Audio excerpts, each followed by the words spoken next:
you're the administrator for Region 6, several states, including Oklahoma. Specifically, Yes, when sir. talking to Oklahoma, though, can you talk about what stands out to you as the state's biggest environmental priorities right now? Sure. Well, I first of all, I want to thank you for having me on, Dan. And Thanks. I am a native Oklahoman. I'm from Cordell, just up the road from you in Lawton, and been to, Lawton is kind of like a second hometown to me. Very familiar with KSWO, and have a lot of friends in the Lawton, Fort Sill, and Appreciate Altus that. areas, and so it's always good to come back home and to be reconnected with Southwest Oklahoma and the greater Texoma area. I was former Deputy Secretary of Energy, am the former Deputy Secretary of Energy in Oklahoma, so have spent years in Oklahoma government and working with state leaders on a ton of issues on the energy side, on the oil and gas, on the environment side. And the one thing that stands out to me is Oklahoma is really blessed with great leadership from top to bottom, from our state Department of Environmental Quality, our state energy department. And it's having those relationships that have really helped me to come into this position to already be able to, work with the state to get things done and to try to help them out.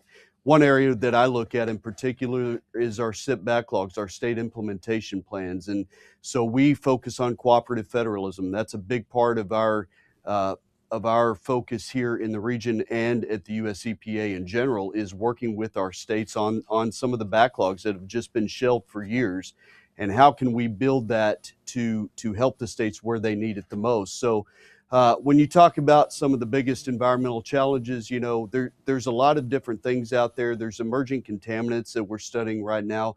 One of those is PFAS. We are working with the Army right now. We're working with Fort Sill, doing testing there. We actually just completed a round of testing, and we had one well that I understand was a private well that might have had some runoff, and we're studying some of that right now to see, what is causing the runoff. Is it from previous firefighting foam that used to be used at some of these Army installations or military bases in general? So, that's one area that we're focused on. We are focused on also WOTUS, Waters of the United States, and the proposal of a revision of that definition as it was intended by Sackett in the U.S. Supreme Court's decision. So a lot of issues that we are working hand in hand with the state of Oklahoma on. No, I appreciate that. You actually, one of my later questions, or you actually answered it, I was going to specifically kind of ask about, because I know that the sampling that was done at McAllister Army Ammunition Plant, and I also know that Fort Sill had testing done as well. That's right. Could I pull the thread a little bit more just on specific, maybe to Southwest Oklahoma and Fort Sill? Outside of the PFAS testing, is there additional coordination and things that your office does specific to really Fort Sill and our local military installations to really obviously safeguard, air, water, land, as far as the EPA is concerned, and also ensure you're supporting the missions that are required at those installations? That's exactly right. So we do have great relationships with all of our installations here in Region 6, and there are a lot of them.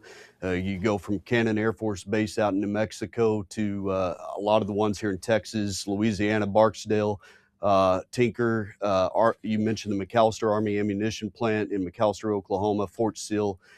We have great relationships already. We're continuing to build those and working hand in hand with the Department of War in general, at the headquarters level and at our level here in the region. So continuing to work with our military. I had a meeting the other day with U.S. Army Corps of Engineers. So working with the military, working with our installations, the Department of War in general.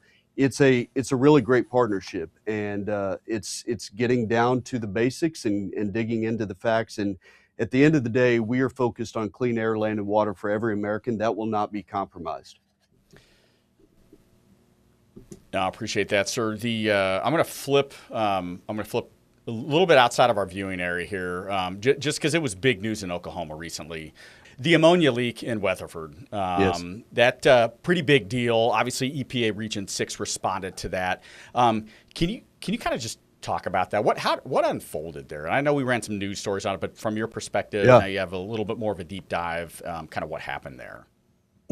Yes, sir. That's a great question. So, a lot of people don't realize, but here in Dallas, we have on our fourth floor an emergency operations center for our region where we are monitoring 365 days a year, 24/7, any kind of environmental disaster, anything that could be environmental related. We are monitoring it here in our Dallas office.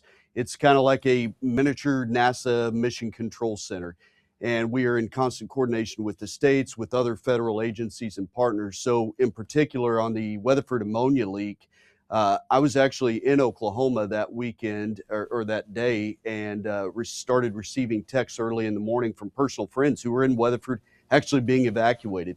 Our REOC, our Regional Emergency Operations Center in Dallas, had notified me very early in the morning, and we actually got the call about 1 o'clock that morning and immediately deployed our on-scene coordinators who are based in Oklahoma to respond to Weatherford, where they immediately began working with local and state officials there to assess what was happening, assess the evacuation zone, make sure everybody was safe, and work with Weatherford Fire Rescue, who, by the way, did a fantastic job.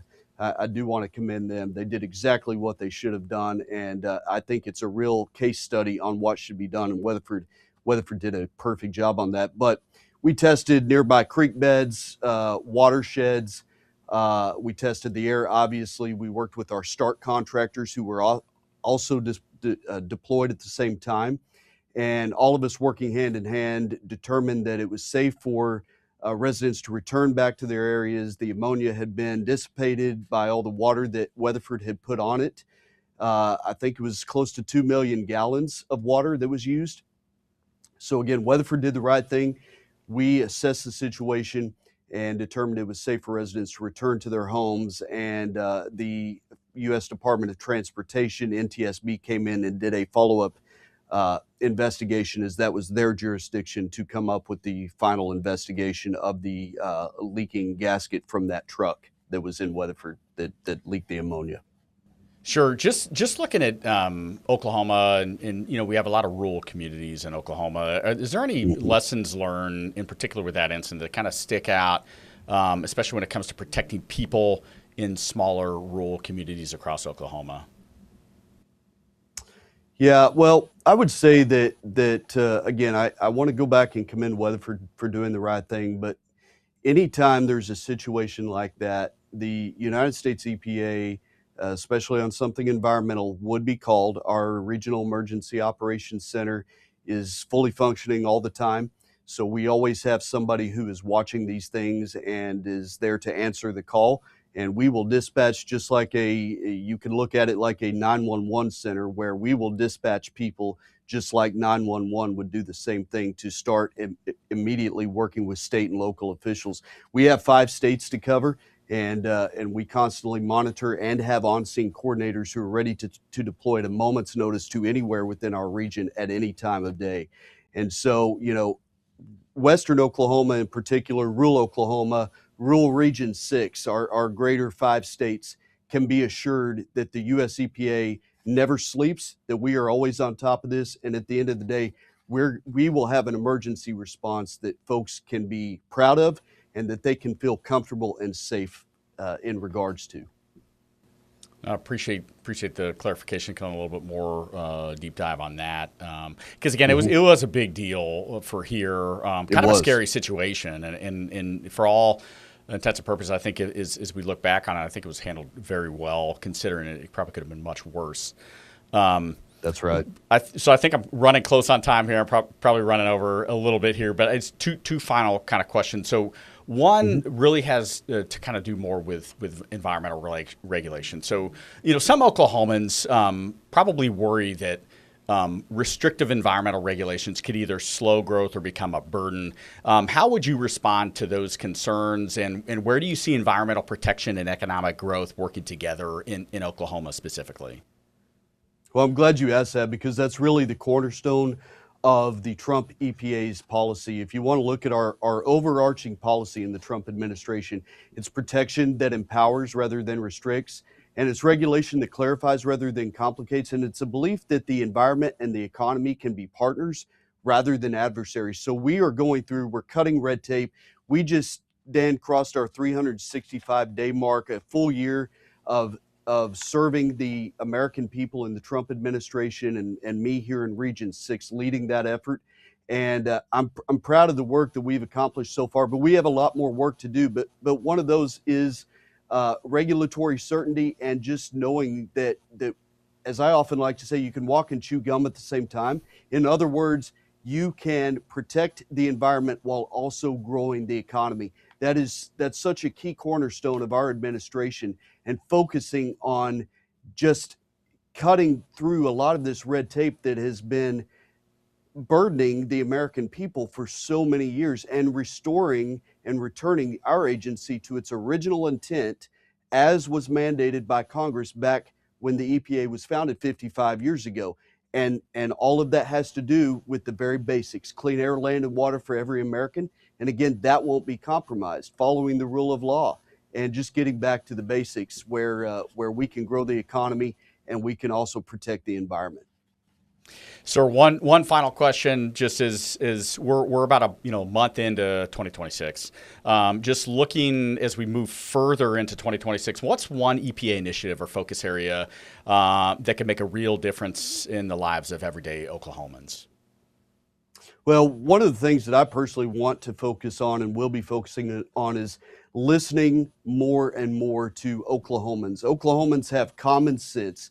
They know what is best for them. And when you really get down to it and get down to the basics, it's listening to the people. And a great example of that, Dan, is we had a roundtable, an agriculture roundtable in Western Oklahoma summer, where we met with area farmers, ranchers, Secretary of Agriculture Blaine Arthur, and we asked farmers and ranchers, what are ways that EPA can work with you and help you rather than impede on your daily lives in the agriculture sector. The number one thing by far was, they said, do something about diesel exhaust fluid. It is really hampering our work in the fields when we drive pickup trucks. Any diesel vehicle, that whether you're a trucker or a farmer or rancher, it has been impeding on that. So immediately we took that back to Washington. We started working with our folks in the Office of Air, and we came out with initial guidance late last summer on that, following that roundtable in Burns Flat, Oklahoma, of all places on earth. But a great example of us listening to the people. And I'm proud to say that just this week we announced that we will be following that up with further rulemaking. So stay tuned for more information and policy that will be coming out on the diesel exhaust fluid, the DEF issue.